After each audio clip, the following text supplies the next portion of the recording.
I gave up my 10-year construction job 73 days ago so that I could start traveling around the United States collecting stories that have hope so that I could share a message of hope with the world.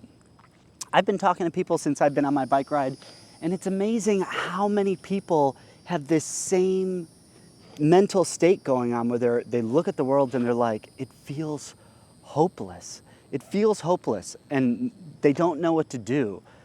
And I'm talking to them, and it's like, it's just so sad over and over again where they're like, I was talking to this one lady the other night, and she's got grandkids and kids, and she's like, I don't know what to do. I don't know what to do. It's like the world is dying, and I don't know what to do. And just the feeling of hopelessness that she had was so sad. It was so sad. And so my intention, my goal with this project is to talk to different people around the United States and share messages of hope so that at least there is some message of hope going out into the world. Because right now when you scroll Instagram, when you scroll Facebook, when you scroll TikTok, it really feels like everybody's just trying to sell you something. Everybody's just trying to make money. And I get that, money is needed in this day and age. You got to feed yourself, you got to house yourself, you got to do all of those things. But with that being said, my goal is to have this platform where I'm not trying to sell you something.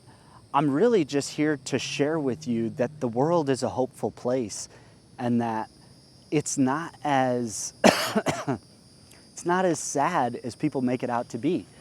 I mean, just in the last week, I've had people reach out to me in order to have me help them build apps that they're willing to pay me for.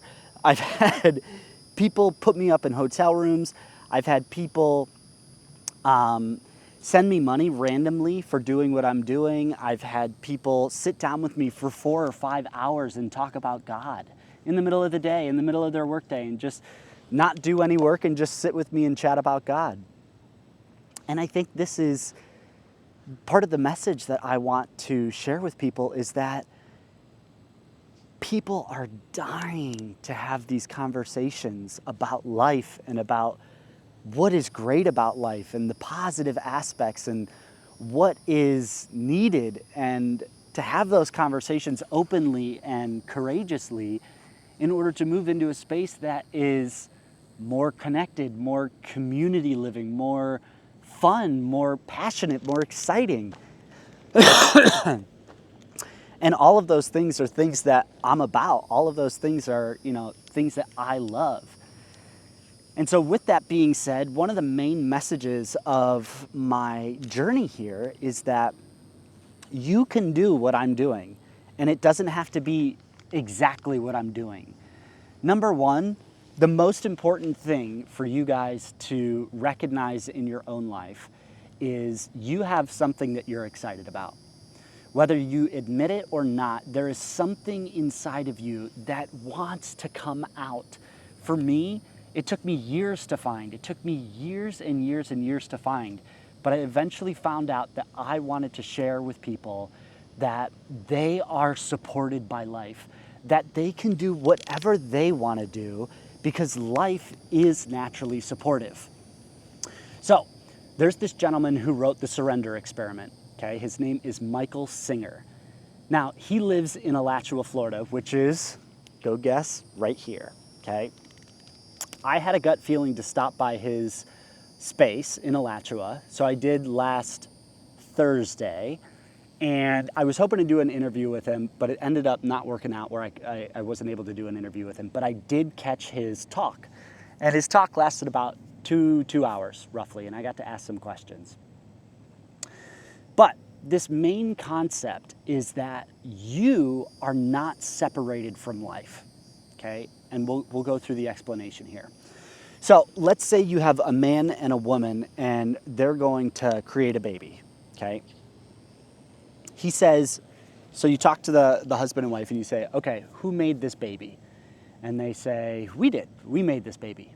And he holds out his hand and he says, okay, can you make me an eyeball? And they say, no.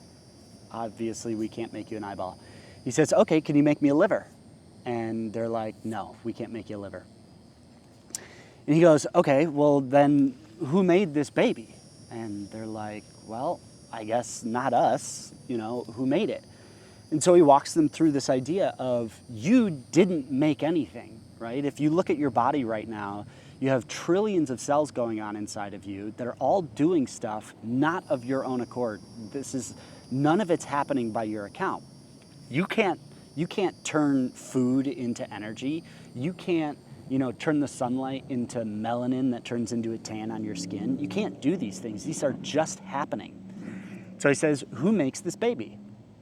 And he goes in and he's like, okay, so you have DNA, right? You have the man's DNA, the woman's DNA. They come together and the DNA holds all of the codes that are needed in order to make this baby, right? So what is DNA made up of, right? DNA is made up of molecules, right? Those molecules have the information that once all gathered together, they create the DNA structure that then makes the baby. Okay, well, what are these molecules made of? Molecules are made up of atoms. Okay, what's an atom made up of? Atoms are made up of subatomic particles. You've got electrons and protons and neutrons.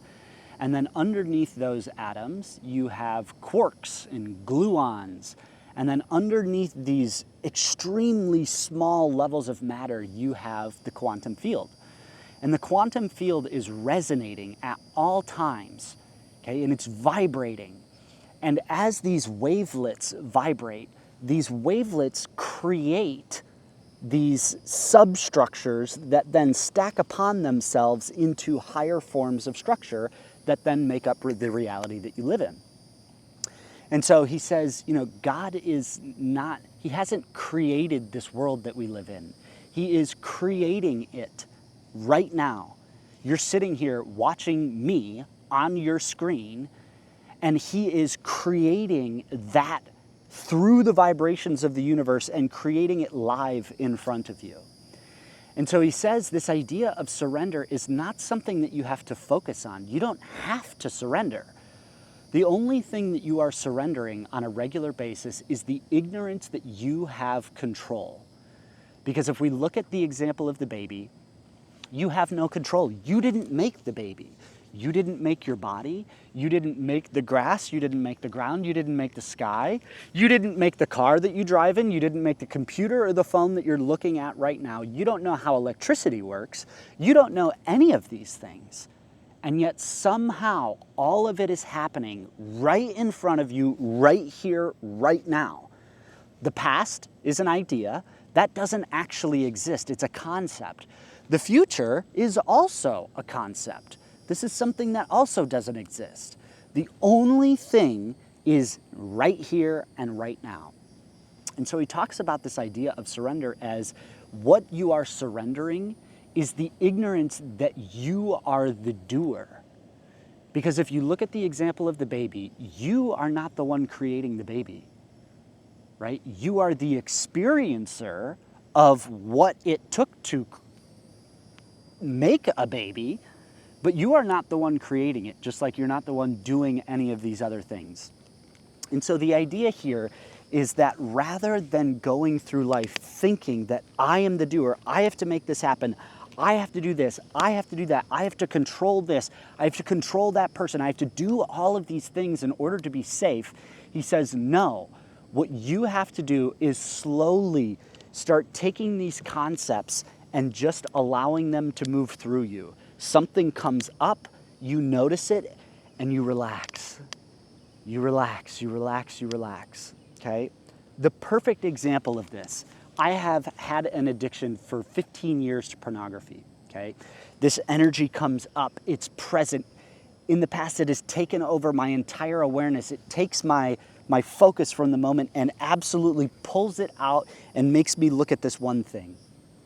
And so the idea is to allow it to come up, to sit here with it, feel it, notice it, and then relax into it and melt and just allow it to pass through you without attaching to it, without clinging to it, without resisting it, and just notice it there and then notice it leave. Because as you can see with this beautiful sky above me, your awareness is the only thing that ties you to this space, okay? If I cut off your arm, are you still there? The answer is yes. If I cut off both of your legs and both of your arms and you're just a torso, are you still there? The answer is yes, okay? So I can slowly get rid of all of these body parts off of you and you don't go anywhere, okay? So you are not the body. So what are you? Are you the mind? Well, let's look at it with the same thing. If you close your eyes and you just start to notice what comes up, right? These thoughts come in and we identify with these thoughts as if we are the thought, right? Somebody says something mean to you and you're like, oh my God, that lady's such a bitch. You know, I can't believe she said that to me. Or that lady behind the counter made my drink wrong. She's a fucking idiot. All of these things that come up, right? At the end of the day, they come into our mind and then they leave. And it happens over and over and over again. And just like this sky, your mind is like the blue sky. And all of these thoughts are like the clouds. But you are not the cloud. You are the awareness of the clouds. And so this idea starts to dawn that you as a human being are really spirit in a body, and your only goal in this life is to experience this thing that we call existence fully. And that's the whole goal here, is to experience what it is to be this right now. And so this idea of separation slowly starts to get broken down and removed and cracked, because you start to realize that as you come through these layers of existence into smaller and smaller areas, it becomes just one thing. So you remove all of these concepts and then it's just the one thing. And so the grass, the rocks, me, my shirt, the tripod, this camera, the sky, the clouds, the flock cameras, the Rishikesh, meditator in India, we're all made up of the exact same thing. And so you are not the doer of existence, you are the experiencer of existence. And so we're surrendering our idea that we have to do anything. And we come to this knowing that we just get to experience it. Now, that doesn't mean that you don't engage, right? Clearly, I'm sitting here engaging. I've been engaging more and more recently with more fervor, more energy, more passion than I ever have in my entire life, as I slowly start to release these concepts of me having to do anything. Because rather than me doing these things, I'm witnessing me doing these things. Where before it felt like I had to do something, and getting myself to do something felt hard. But as I realize that I am not the doer, all of a sudden it dawns upon me, hey, you need to go make a video of you with the sunset in the background, swallowed a bug, and just start talking. Okay, I don't know why I'm doing it. I don't know if anybody's gonna watch this video, but that's not the point. The point is I'm here aware of what's coming up, and that's the message I got. That's the excitement that I have, and so that's what I'm gonna go do. And so you have no idea what comes of it, but that's not the point. The point isn't to always know what comes, because you can't know. That's another form of control. That's another form of trying to control the situation. So the goal here is to simply create, because you are the creator, from a place of non-attachment to the outcome, just because you're excited to create. And so my point here in saying all of this is that you as a human being are supported by life because you are life. There is no separation between you and everything else that exists in this world. You are everything. You are the exact same fundamental aspect of all of it.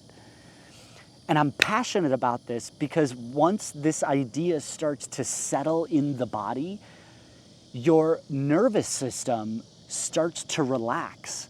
And the more your nervous system starts to relax, the more energy becomes available to you. Almost to the point of like it being like too much. That's been my experience, where there's so much energy that it's like, oh my God, what do I do with all this energy? But again, that's a concept, that's an idea, so it comes up. I recognize it, I see that I'm afraid of my own essence, that I'm afraid of my own power, that I'm afraid of my own energy, and I notice it. And I say, hey, sounds good. You're here. Welcome. You know, there's something being processed, and that's okay. That's part of the experience, and so there's nothing to be afraid of. And you notice it, and you allow it, and you let it go. And you relax, and you feel the bugs on your face. And rather than being angered by things, you just are flowing. You're experiencing, you're engaging, you're loving, and you realize that you don't have to fix things anymore. You get to just do what you want to do. And because that energy, that primal force gets activated in you, all of a sudden the form of service that you have, the I swallowed another bug. The form of you in this world starts to birth out into the space.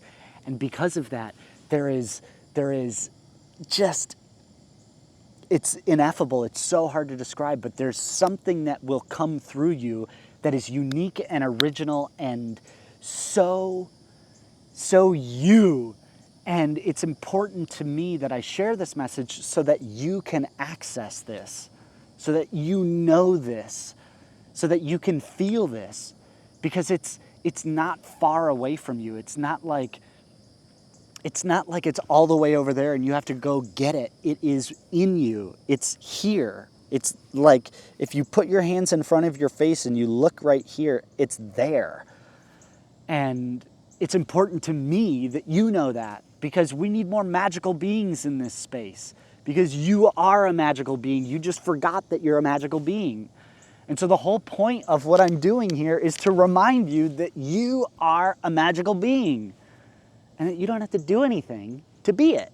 You are already it. So I love you. Life is a game. Get out there and go play.